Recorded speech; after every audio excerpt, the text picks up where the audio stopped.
ఇక వైసీపీ సీనియర్ నేత రాజ్యసభ ఎంపీ విజయసాయిరెడ్డిపై ఏపీ సిఐడి లుకౌట్ సర్క్యులర్ జారీ చేసింది. గత ప్రభుత్వ హయాంలో Kakinada sea ports limited Kakinada సెర్చ్ లోని 3,600 కోట్ల రూపాయలు విలువైన వాటాలను బలవంతంగా లాక్కోవడంపై కర్నాటి వెంకటేశ్వరరావు ఇచ్చిన ఫిర్యాదు మేరకు ఏపీ సిఐడి కేసు నమోదు చేసింది. విజయసాయితో పాటు ఆయన అల్లుడు శరత్ చంద్రారెడ్డి, వైవి సుబ్బారెడ్డి కుమారుడు విక్రాంత్ రెడ్డిలపై కూడా లుకౌట్ సర్క్యులర్ జారీ చేశారు.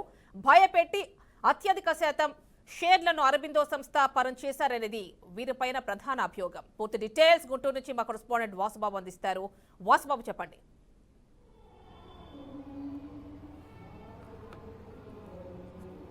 రైట్ ఆమెని కాకినాడ వ్యవహారం రోజు రోజుకి ముదురుతూనే ఉంది. గత నెలలో డిప్యూటీ సీఎం పవన్ కళ్యాణ్ కాకినాడ పోర్టుని తనిఖీ చేసి అప్పుడు పీడీఎస్ బియ్యాన్ని సీజ్ చేసినప్పటి నుంచి ఈ విషయం వెలుగులోకి వచ్చింది. అప్పటి నుంచి ఆంధ్రప్రదేశ్ ప్రజల నోట కానీ ఎక్కడ చూసినా కాకినాడ పోర్టు వ్యవహారం చర్చలు నడుస్తూనే ఉన్నాయి. తాజాగా ఈ కాకినాడ పోర్టు కేసుకు సంబంధించిన విషయంలో విజయసాయిరెడ్డిపై లుకౌట్ నోటీసులను జారీ చేశారు సిఐడి పోలీసులు. ఎవరైతే ఉన్నారో లుకౌట్ నోటీసులు అయితే జారీ చేయడం జరిగింది. వైసీపీ అధికారంలో ఉండగా కాకినాడ పోర్ట్ లిమిటెడ్ కానీ కాకినాడ సెజ్కి సంబంధించి 3,600 కోట్ల రూపాయల విలువైన వాటాలను బలవంతంగా లాక్కున్నారనేతో కర్ణాటక వెంకటేశ్వరరావు ఇచ్చిన ఫిర్యాదు మేరకు ఏపీ సిఐడి కేసును అయితే నమోదు చేసింది. ఇప్పటికీ వెంకటేశ్వరరావు ఫిర్యాదు ఆధారంగా సిఐడి ఈ కేసుకు సంబంధించి తన వాంగ్మూలాన్ని అయితే తీసుకుంటుంది. ఆయన ఇచ్చిన వాంగ్మూలం ప్రకారం పోలీసులు అయితే ఈ కేసుకు సంబంధించి మిగతా విషయాలను అయితే రికార్డ్ చేస్తున్నారు. దానికి సంబంధించిన కాకినాడ పోర్టులో ఏవైతే ఉన్నాయో వాళ్ళ వాటాలకు సంబంధించి కానీ ఏదైనా సరే వాళ్ళ వాటాలు ఇవ్వకపోతే దాని మీద అక్రమ కేసులు పెట్టి బెదిరించి జైలుకు పంపిస్తామన్న భయపెట్టే అతని దగ్గర నుంచి వాటాలు అయితే లాక్కున్నారని చెప్పి కె వెంకటేశ్వరరావు అయితే తన వాంగ్మూలంలో చెప్పడం జరిగింది.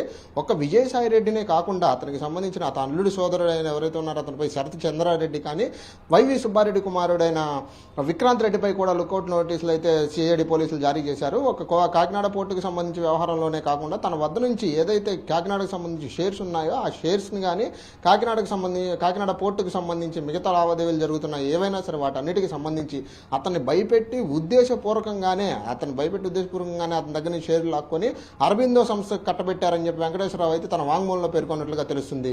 యామిని.